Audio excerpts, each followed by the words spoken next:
Oye País, buenas noches. Oye País, gracias por su compañía. En esta hora yo soy Rudy González, como cada noche aquí en Color Visión. Comenzamos el mes de abril. Este mes tiene dos puntos interesantes. Semana Santa, que es la semana próxima, y el mes de la celebración de la Revuelta Civil de 1965, que puso fin al gobierno de facto que siguió después del derrocamiento del expresidente Juan Bosch de la presidencia en 1963. Esa guerra civil comenzó en el 65, terminó y dio paso entonces al proceso de democracia, de ejercicio electoral de cada 4 años en República Dominicana para elegir a los gobernantes. Con sus altas y bajas, la democracia de República Dominicana se ha mantenido.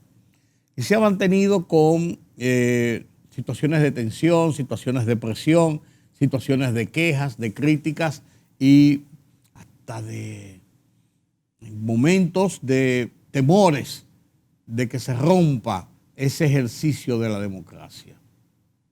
Pero se ha mantenido cada 4 años, con excepción de lo ocurrido en 1994, cuando el entonces presidente Joaquín Balaguer aceptó la demanda del PRD de fraude, pero la aceptó en la forma de reducirse 2 años el poder que había ganado en ese proceso electoral. Y cuando digo que había ganado, no estoy diciendo que sea legítimo o ilegítimo, real o no real, pero eso fue lo que establecieron las actas de votaciones del momento. Y eso es lo que consta en la historia. Salvo esa situación, los procesos se han ido sucediendo cada 4 años y tenemos un ejercicio de democracia, vuelvo y digo, con presiones, con reformas constitucionales para buscar reelección, con abortamiento de procesos como el que ocurrió en febrero del 2020 con las elecciones municipales, las presiones callejeras. De todo ha pasado. Pero hemos transitado por el camino de la democracia y esto nos da un sentido de institucionalidad que nos hace vestir ya pantalones largos sobre lo que es el proceso de la democracia. Cada año electoral, cada proceso electoral trae consigo una serie de presiones, de temores, de turbulencias políticas que no degeneran en crisis. Yo creo que la única crisis realmente que se suscitó y fue abortada fue con la decisión de la reforma constitucional y de Balaguer ceder los 2 años, fue la de 1994, la última vez, porque en 1978, cuando Balaguer perdió las elecciones del PRD, hubo un intento y un esfuerzo de grupos o de jefes militares de quedarse en el poder, pero no pasó de ahí, porque el propio Balaguer se impuso y dijo, no, perdimos las elecciones y punto. Unas triquiñuelas con 4 senadores, con diputados, con esto, con aquellos, pero el proceso electoral no fue motivo de una crisis electoral en el país que no fuera la del 1994. Esa es mi forma de ver ese proceso así, a muy grandes rasgos, y por eso, como comenzó el comentario, este mes de abril se cumplen entonces, son 65, 75, 85, 95, 2005, 2015, se cumplen 57 años de aquella revuelta civil que sí dio, vuelvo y digo, fin a los gobiernos de facto que sucedieron al derrocamiento de Bosch, primer gobierno democrático elegido después de 30 años de dictadura, apenas duró 7 meses. Entonces vinieron los gobiernos del triunvirato, del unvirato, de todo esto, hasta que ese 24 de abril cortó ese proceso definitivamente de facto y vino la revuelta, la intervención militar, todo lo que conocemos, y de eso hablaremos con mucho tiempo a lo largo de este mes. Y entonces vino el proceso de elecciones del 1 de junio de 1966, que ganó Joaquín Balaguer frente a Juan Bosch y asumió el poder el 1 de julio de 1966 y de ahí vino todo el proceso de cada 4 años hacer elecciones. Balaguer con sus elecciones y todo esto que ya conocemos y ya hablaremos más adelante. Miren, señores, este tema de los aranceles, de la eliminación de los aranceles a una gama de productos importados, hay que verlo con pinzas y hay que verlo dentro del marco de las realidades.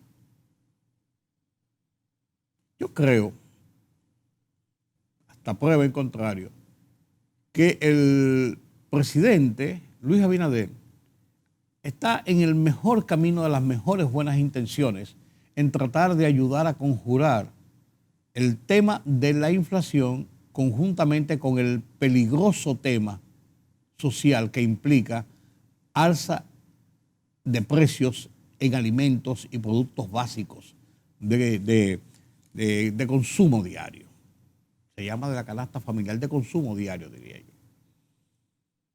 Porque esta situación, cuando se genera, es motivo de sofocamientos sociales, de quejas sociales, que a veces se desbordan.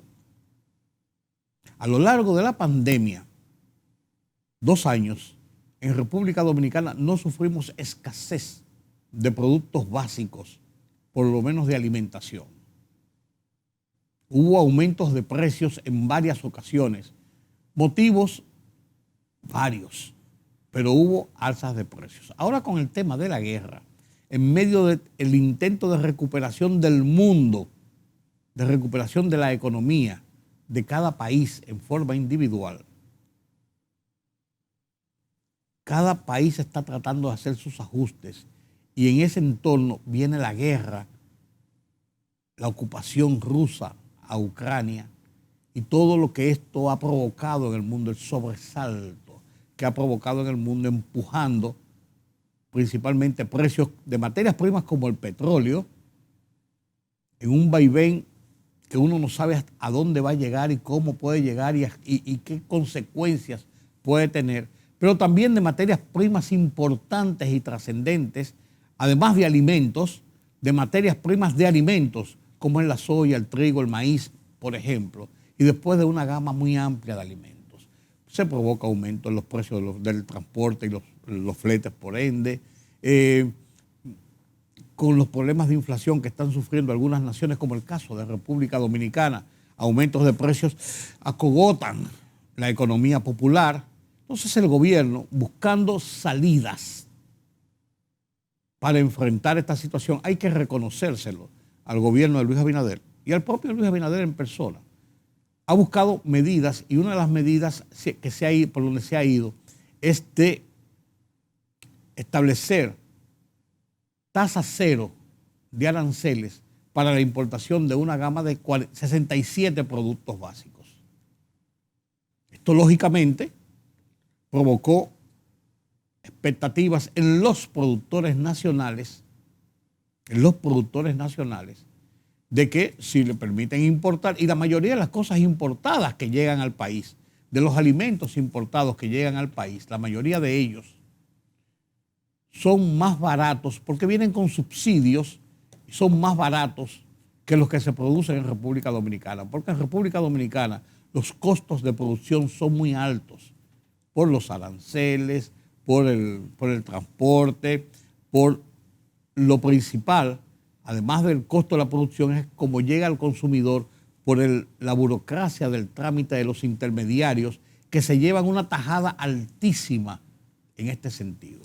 Entonces, yo creo que el gobierno y el presidente Abinader han tratado de buscar puntos paliativos a una crisis que se ve profundizarse con este tema de los aumentos de precios. Yo creo que aquí ha habido una falta de información clara, precisa. Este domingo, 3 funcionarios, Limber Cruz, Miguel Seara Hatton, 2 ministros de Agricultura y de Economía y Desarrollo, junto con Fernando Durán, director del Banco Agrícola, hicieron una conferencia de prensa en horas de la tarde para hablar sobre el tema, para dar algunas explicaciones. En estos últimos 2 años hemos estado viviendo una situación excepcional como consecuencia, primero de la pandemia del COVID-19, el que luego, con el alza de los precios del petróleo, los fletes y otras materias primas esenciales para la producción local, además de las disrupciones de las cadenas de suministro y más recientemente el conflicto de Ucrania. O sea, prácticamente desde marzo del 2020 hasta la actualidad hemos estado en una situación de constante sobresalto por estos problemas internacionales que hemos estado viviendo y locales también, pero asociados a situaciones internacionales. Ante este contexto, resulta necesario mitigar el impacto del aumento de los precios de los productos de la canasta familiar. El gobierno dominicano, con la propuesta de ley de suspender los aranceles que pagan 67 productos alimenticios para entrar al país, tiene el objetivo de proteger el presupuesto de la familia dominicana. Entre los productos incluidos en esta ley están las harinas, básicamente el de maíz y de trigo, el pan, las pastas alimenticias, los aceites de maíz, girasol y de soya, la leche en polvo, la carne de res, cerdo y pollo, la mantequilla y margarina, el ajo y granos como habichuela, guandules, maíz, arveja y nata. La gran mayoría de estos productos entran actualmente exonerados de aranceles desde los Estados Unidos. Si son productos que caen dentro del acuerdo del DERECAFTA y entran exento de aranceles. Hay algunos pocos que tienen un tema de rectificación técnica, pero ese es otro tema que pasaremos más adelante. Y como bien explicaron ellos,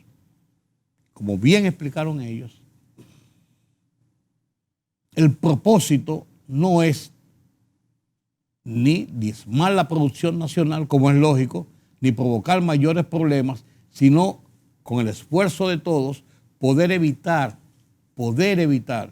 escasez de alimentos y alzas de precios en los mismos.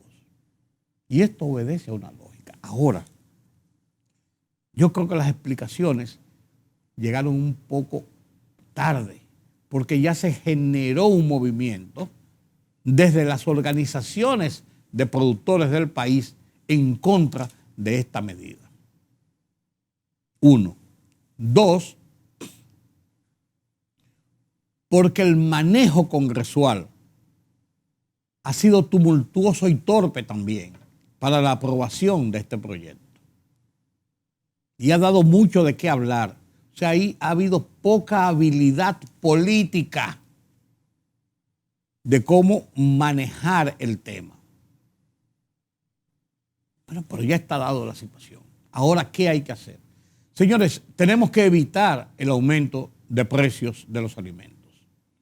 El gobierno debe garantizar, y yo creo que eso fue lo que hizo ayer, esas garantías que dio la conferencia de prensa en este domingo de los ministros y el director del Banco Agrícola, garantizar primero que estas importaciones son temporales, 6 meses es lo que dice la ley, temporales, que se van a establecer de acuerdo a las necesidades que haya de escasez de algunos de los productos alimenticios. Tercero,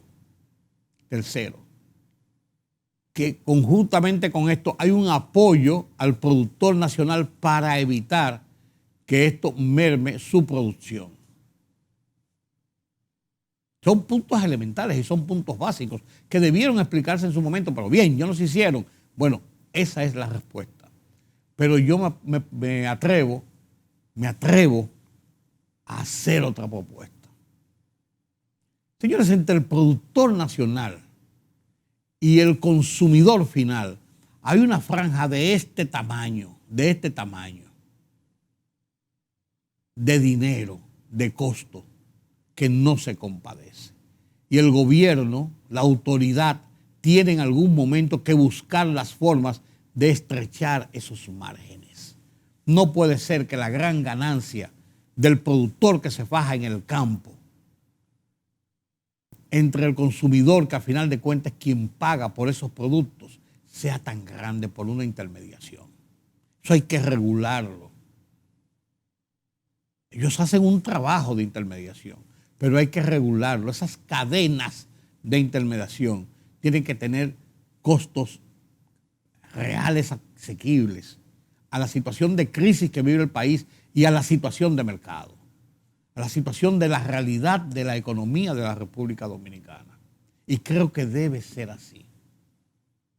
Quizás este momento es propicio, dada esta situación, para que se establezcan políticas y mecanismos que estrechen esos jugosos márgenes de beneficio. Y esa gente hace su trabajo. Pero nadie controla esa situación. No estoy hablando de que hayan controles de precios, estoy hablando de que hayan medidas justas para evitar que ese producto, ese sacrificado productor del campo y el sacrificado consumidor, no se quede esa gran masa de diferencia entre los intermediarios. Por demás, repito, yo creo que dadas las explicaciones de este domingo y la sensatez que debe primar en amplios sectores de la población, es necesario dar un voto de confianza al presidente de la República y al gobierno, para el presidente de la República, por su iniciativa, sobre la base incluso de las garantías de que se va a cumplir con todos los procedimientos que sean necesarios, que fueran necesarios, para que el productor no sufra los efectos de esta tasa cero a los aranceles y que por demás el consumidor no reciba el impacto sumamente violento de lo que puede representar un alza en los precios de los productos básicos, principalmente los alimentos. Esto es así, señores. Esto es así. 44 personas infectadas por coronavirus, 0 fallecimientos. El coronavirus está bajo control. Creo que es un tema que nosotros lo manejamos cotidianamente, porque es un tema que debemos hablar de él. Tenemos 2 años hablando de él, pero yo creo que ya es un capítulo prácticamente cerrado. 1.129 paquetes de cocaína incautados en el puerto multinodal indican que la lucha contra el narcotráfico sigue siendo dura. Se habla más de 7 toneladas de cocaína incautada en los últimos meses, en lo que va de este año, por las agencias contra la droga, que luchan contra el narcotráfico, nacionales e internacionales. Estamos hablando de suelo dominicano.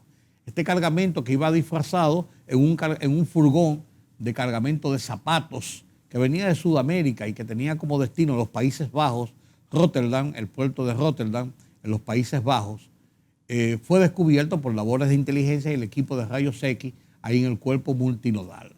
1.129 paquetes de cocaína, más o menos la misma cantidad en kilos, porque generalmente los narcotraficantes acostumbran a empacar 1 kilo de droga en cada paquete. Otro golpe duro al narcotráfico. Ahora, lo que yo quiero, me tiene todavía la cabeza cuadrada, es el tema, señores, del barco, del yate, del Flying Fox.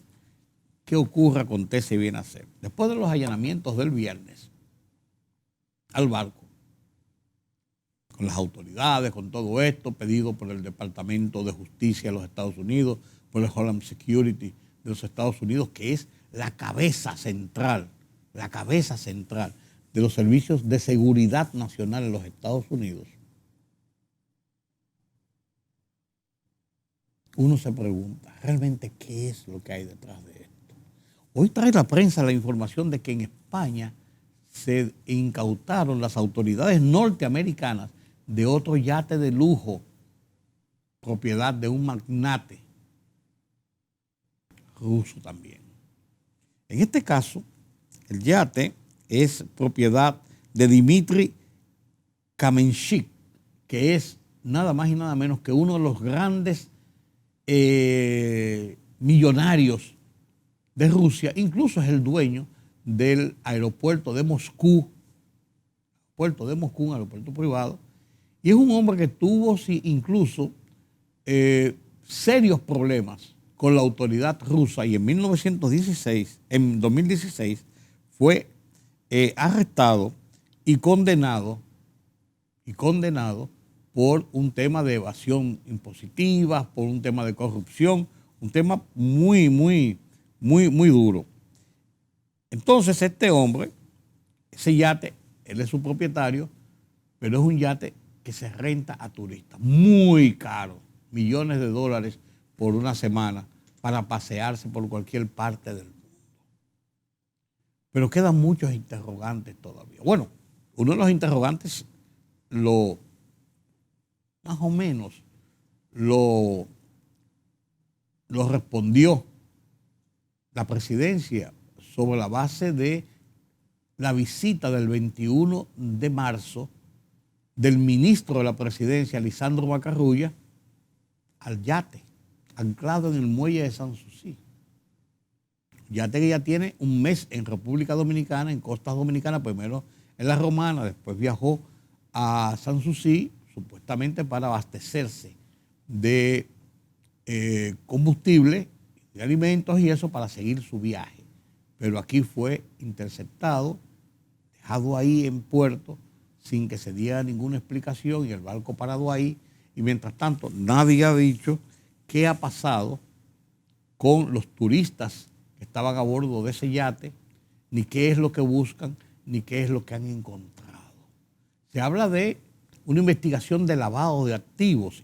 Yo me pregunto, andaban con faldos y paquetes de dinero para dejarlos en República Dominicana o llevarlos a otro sitio, o llevándose de República Dominicana para otro sitio, o qué operación de lavado de dinero estaba haciendo que involucraba a República Dominicana, o que se estaba manejando, que las autoridades norteamericanas solicitaron este allanamiento. ¿A quiénes andaba buscando? ¿Qué más andaba buscando? Armas, drogas, personas fugitivos de la justicia. ¿Qué? Ha sido muy raro y muy misterioso todo lo que ha rodeado esta presencia del Flying Fox en República Dominicana, que se ha convertido prácticamente en un tema casi hasta de películas de misterio en el país. ¿Qué se persigue? ¿Por qué no se da una explicación, una información definida a las autoridades dominicanas? Me dirán que porque está en un proceso de investigación, puede ser. Me dirán que porque las autoridades dominicanas no tienen nada que ver con eso, porque fue un pedido de los Estados Unidos, del imperio, puede ser. Pero la sociedad dominicana tiene derecho a saber qué es lo que pasa con ese yate de lujo de un millonario ruso, Rusia en medio de una guerra con Ucrania y con el mundo patas arriba y en tensión. ¿Qué pasa con ese yate en el puerto de Sanssouci, en la capital dominicana? ¿O no tenemos derecho? ¿O el derecho es el privilegio de los que están ahí viendo lo que está pasando? No, es un privilegio de la sociedad. Y las autoridades del país son autoridades que responden a la sociedad, porque ellos no son dueños del país. Y en un régimen democrático, de libertades, de transparencia, la sociedad debe ser informada de qué está ocurriendo, qué está aconteciendo. Necesariamente tiene que ser así.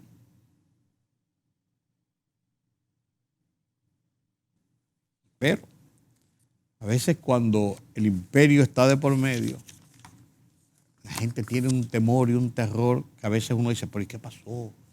¿Y por qué esto? ¿Por qué aquello? Pero ya veremos, ya veremos. ¿Cuántas cosas, señores? Nelson Marte, un dirigente viejo del PRD, era de la gente de Peña Gómez, y después se alió, se asoció. ¿Para dónde más me muevo? Estoy derecho. ¿Para dónde más se asoció? Porque Tingo me tiene nervioso, que no te voltee, que no te vire. ¿Para dónde más me muevo? Así está bien, Tingo.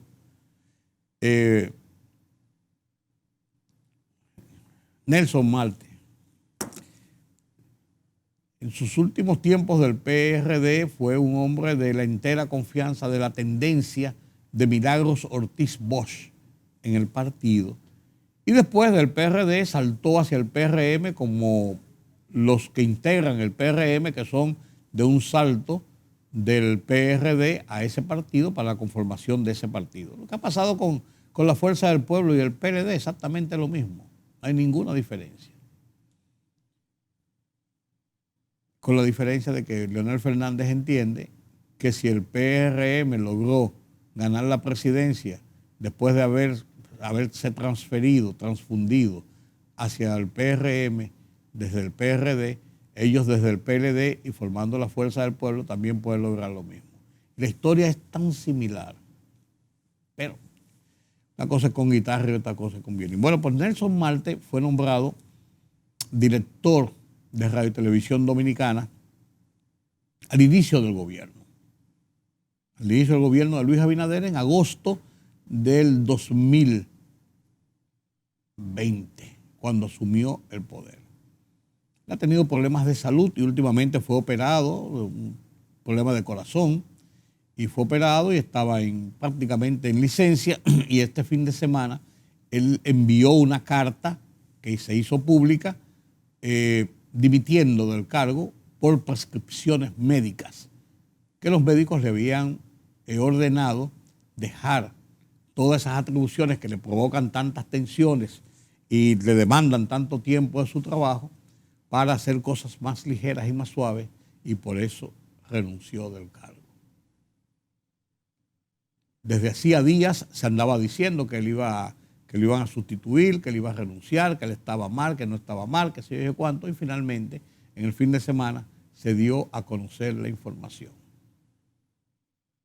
Lo demás seguiremos comentándolo a lo largo de los días, que ese es un tema interesante que va a dar de qué hablar. Permítame la pausa.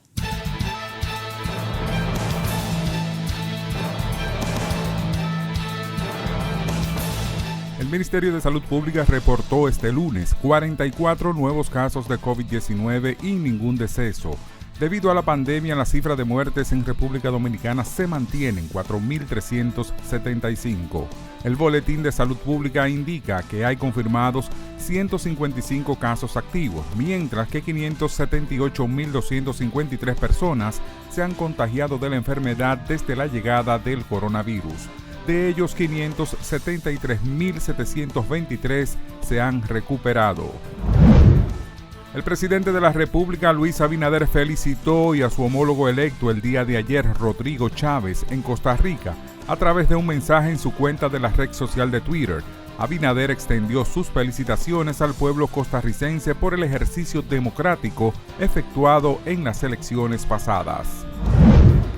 Con el propósito de que Pfizer Free Zone Panamá entregue al país la dosis para combatir el COVID-19 pendientes de entregar en la modalidad vacunas pediátricas y no en la original contratadas, el presidente de la República, Luis Abinader, sometió al Congreso Nacional vía el Senado una segunda enmienda al contrato que firmó el Estado Dominicano con la farmacéutica. La Dirección Nacional de Control de Drogas decomisó el segundo mayor alijo de cocaína en lo que va de año, al ocupar en el puerto multimodal Caucedo más de 1 tonelada que sería embarcada al puerto de Rotterdam, Países Bajos. La droga embarcada en un solo contenedor tiene un valor superior a los 70 millones de dólares, unos 4.000 millones de pesos en el mercado europeo al que iba dirigida.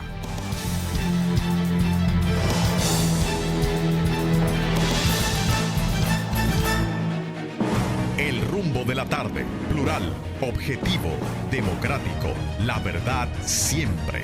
Con 3 verdaderos profesionales del periodismo y la comunicación, Georgie Rodríguez, Juan TH y Rudy González. los poderosos.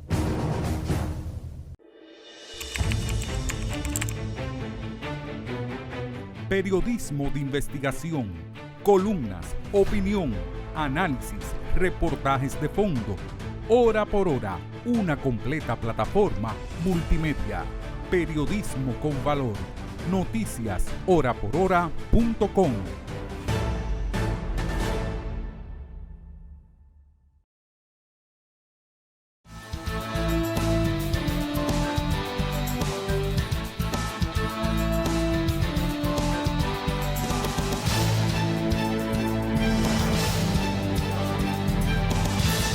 Señores, lo que ha ocurrido en Costa Rica es interesante para los procesos democráticos electorales que se están dando en el continente.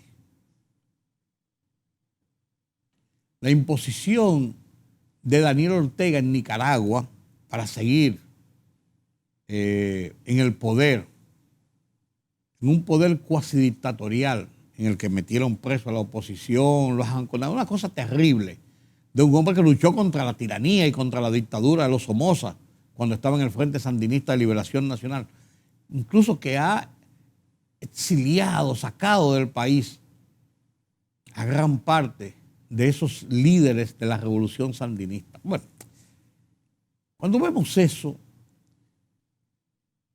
vemos la victoria de un joven izquierdista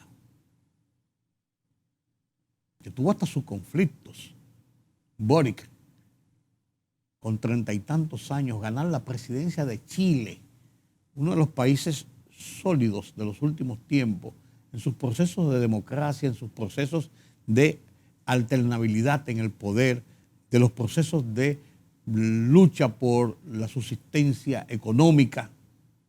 Ejemplo para muchos países. Incluso República Dominicana está pidiendo el apoyo de los carabineros, o fijándose en los carabineros de Chile, para la reforma policial que va en marcha en República Dominicana,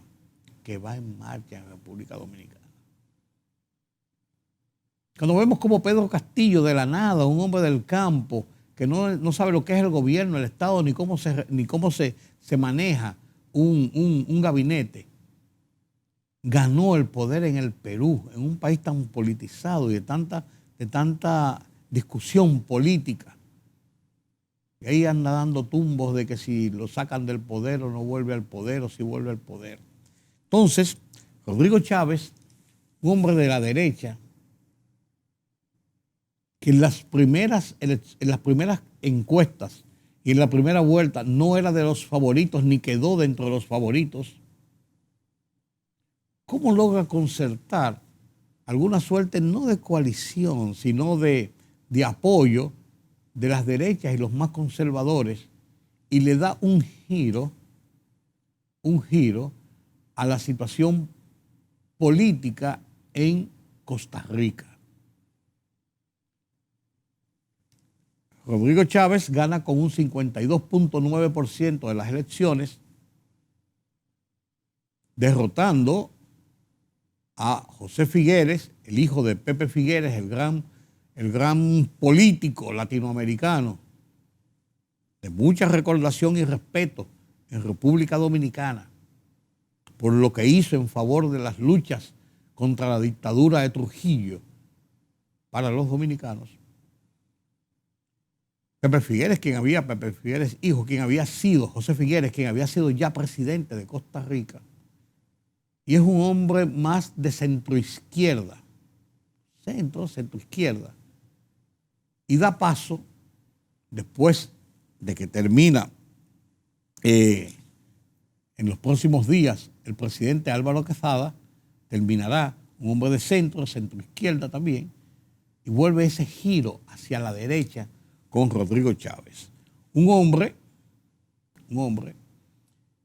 que fue ministro de Hacienda de Finanzas en el 2019, que había sido funcionario del Banco Mundial y que ha estado metido en algunos escándalos de esto de acoso y de este tipo de cosas que a cualquiera se lo endilgan y le cargan, pero que ha estado, gana la presidencia. Asume ¿qué día es que asume?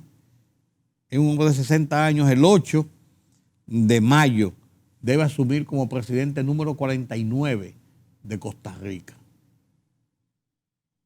El 8 de mayo asume como presidente. ¿Por qué es de interés esto? América Latina está dando unos giros raros y extraños en la conformación de su liderazgo político.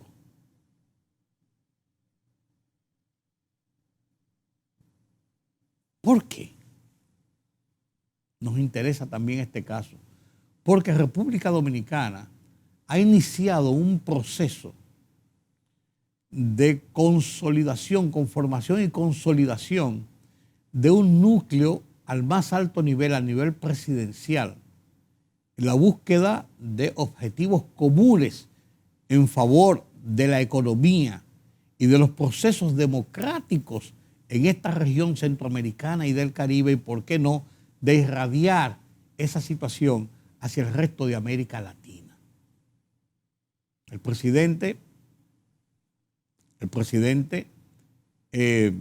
Luis Abinader, el presidente Laurentino de Panamá y el presidente Álvaro Quesada de Costa Rica comenzaron ese núcleo a partir de su encuentro en Naciones Unidas en septiembre del año pasado. Y han celebrado 3 cumbres. La primera en Panamá, la segunda en República Dominicana y ahora, la semana antes pasada, en Costa Rica, en San José, donde recibió por demás un espaldarazo no común del gobierno de los Estados Unidos al más alto nivel. A tal nivel que el secretario de Estado, canciller, Antony Blinken, envió a ese encuentro de Costa Rica a un subsecretario de Estados Unidos para que estuviera presente allí y sirviera de apoyo a esa iniciativa de estos 3 países, de estos 3 presidentes, de estos 3 gobiernos. Y posterior a eso, como para reafirmar eso, la vicepresidenta Kamala Harris, un mensaje en video a los 3 países saludando la iniciativa, dando el espaldarazo del gobierno de los Estados Unidos y diciendo que cuentan con todo el apoyo de esa nación para echar hacia adelante esta iniciativa económica, social y política en favor de la democracia. Entonces, ¿qué va a pasar con este nuevo presidente, Rodrigo Chávez, en ese contexto? No lo sabemos. No lo sabemos. Hay un cambio de dirección. En Costa Rica, y aunque Rodrigo Chávez ha surgido sobre la base de un discurso similar al de Luis Abinader en contra de la corrupción y en favor de un cambio de las estructuras, se habla incluso hasta lo mismo que Abinader de achicar el Estado, que no ha sido tampoco tan achicado, pero achicar el Estado.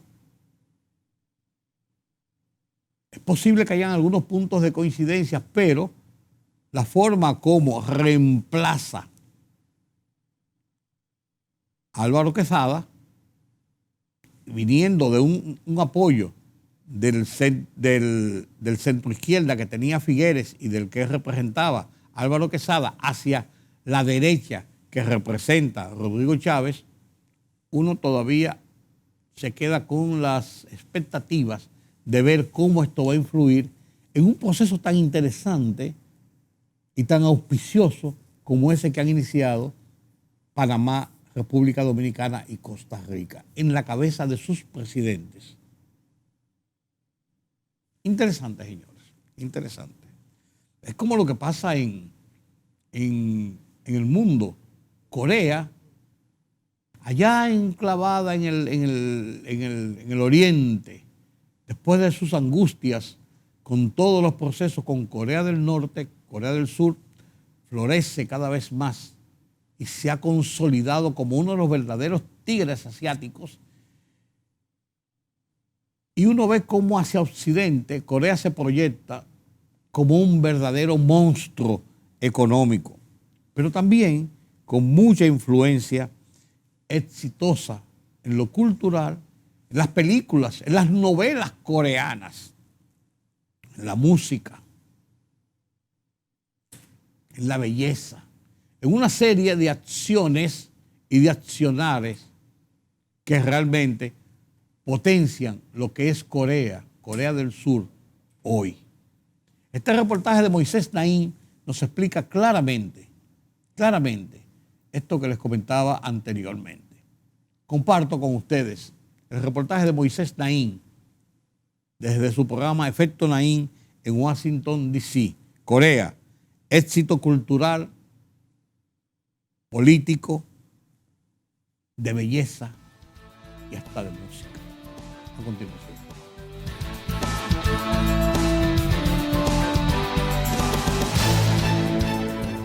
Entre 2019 y 2020, el film surcoreano Parásito hizo historia al ganar premios como el Oscar a la mejor película en los Estados Unidos y la Palma de Oro del Festival de Cannes en Francia.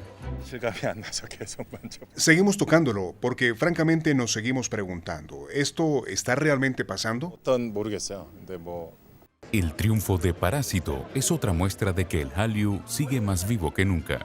Este término se refiere a la popularidad global de la cultura de Corea del Sur desde los años 90.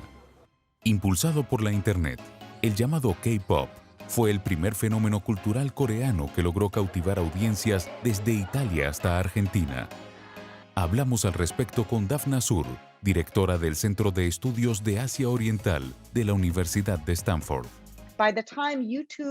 Cuando YouTube y otras redes sociales alcanzaron el éxito, ya Corea del Sur contaba con agrupaciones fantásticas que estaban listas para aprovechar estas plataformas gratuitas, donde las personas pueden diseminar y compartir el contenido. En 2021, la banda BTS rompió el récord de ser la más escuchada a nivel global del servicio de streaming Spotify, con un total de 16.000 millones de reproducciones. Además, se estima que aporta cada año más de 5.000 millones de dólares a la economía coreana. Y es que estas bandas fomentan desde el turismo y hasta la industria de la belleza, que busca alcanzar clientela tanto femenina como masculina. De hecho, en 2021, Corea del Sur batió récords de ganancias relacionadas a las exportaciones de cosméticos, quedando solo por detrás de Francia y Estados Unidos. Y es que además de colaborar con grandes ídolos del K-pop, el sector del cuidado de la piel está hasta 12 años por delante del resto del mundo en términos de innovación. Pero hay otro factor que ha impulsado la globalización de la cultura coreana. Así lo explica Sidar Bauseji, profesora de la Universidad Nacional de Pusan. El gobierno ha tomado unas decisiones muy cruciales que han ayudado a la industria. Han creado incentivos para que diversas compañías coreanas se involucren en este mercado. Y a comienzos de los años 90, por ejemplo, pagaban por subtitular y exportar los dramas coreanos a las estaciones de televisión chinas. Después de Asia, la expansión siguió a países de África, Medio Oriente, Europa, América y Oceanía, a través de iniciativas como la Agencia de Contenido Creativo de Corea, que desde 2009 realiza eventos internacionales para dar a conocer el nuevo talento que emerge en el país asiático. Por otro lado, las plataformas de streaming han sido fundamentales en popularizar el cine y la televisión surcoreana en el extranjero. Los programas surcoreanos se habían consumido en Internet durante más de una década, pero a menudo eran subtitulados por fanáticos y tenían errores de traducción. A veces se debía acceder a ellos ilegalmente. La entrada de Netflix ha ayudado a que estos dramas alcancen nuevos mercados y lleguen al tipo de consumidor que no está dispuesto a leer subtítulos mal traducidos o a ver contenido de manera ilegal. Netflix ha anunciado la inversión de más de $500 millones para duplicar el contenido proveniente de Corea del Sur en la plataforma. Y es que la serie El Juego del Calamar se convirtió en la más vista en Netflix en sus primeros 28 días. La cadena de televisión HBO, por su parte, prepara una miniserie basada en la película Parásito. Curiosamente, estos dos universos cinematográficos abordan la desigualdad y los conflictos de clase, temas de interés universal que captaron la atención de los gigantes del streaming, aunque no el de las productoras coreanas. El director del Juego del Calamar trató durante 10 años de conseguir financiamiento antes de lograrlo con Netflix. La razón por la cual las compañías coreanas no querían financiar su proyecto era que ofrecía una imagen negativa de Corea del Sur y no les emocionaba hacer este tipo de productos. Pero ahora que el mundo se ha enamorado del talento coreano, las oportunidades para los artistas se han multiplicado y también las ganancias para la economía coreana. Así, muchos países se preguntan si será posible replicar el éxito de Corea del Sur. Creo que la respuesta a esa pregunta es complicada, porque ese éxito se debe a trabajo muy duro, a la dirección muy deliberada del gobierno, a artistas muy talentosos, a ejecutivos visionarios y a un poco de suerte. Pero ya hay naciones que lo están intentando. India, por ejemplo, está ofreciendo varios incentivos a los cineastas para que trabajen en proyectos que reflejen su autenticidad y a su vez conquisten audiencias globales. Está por verse si lo lograrán.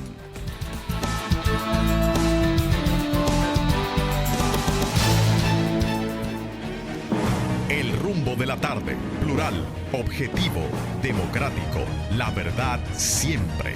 Con tres verdaderos profesionales del periodismo y la comunicación, Georgie Rodríguez, Juan TH y Rudy González. Los poderosos.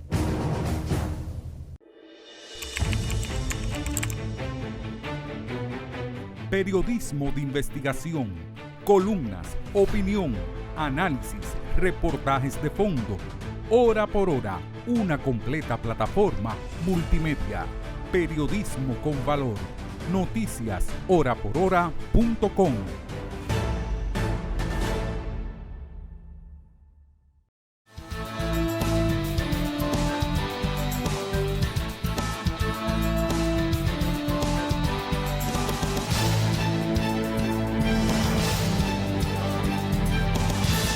Claro que el tema de la guerra en Ucrania sigue siendo, contra Ucrania, sigue siendo el tema central de discusión en el mundo. Pero también la victoria de Rodrigo Chávez en Costa Rica es un tema importante para nuestra región, para nuestro hemisferio. Con estos temas, Pedro Vargas nos presenta las internacionales desde la redacción central de Oye País.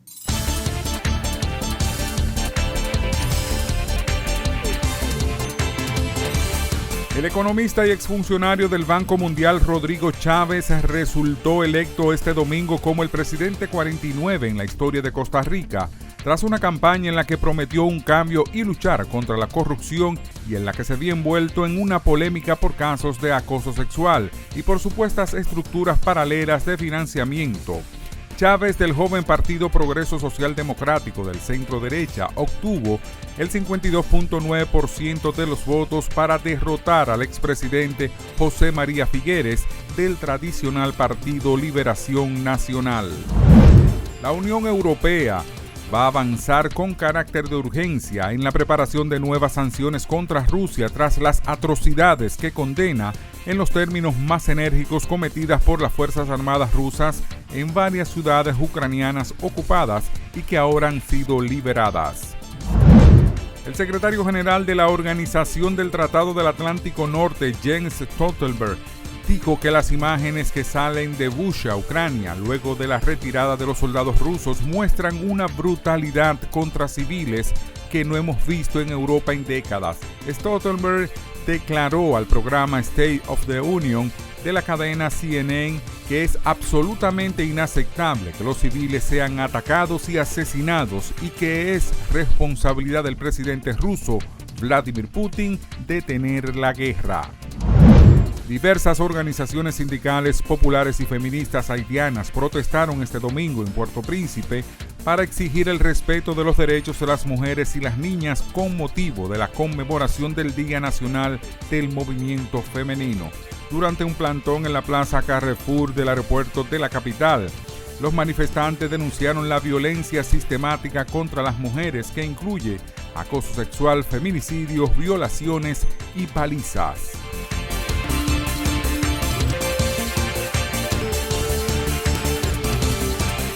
Así llegamos al final de esta emisión de Oye País. Gracias por su compañía en esta hora. Yo soy Rudy González.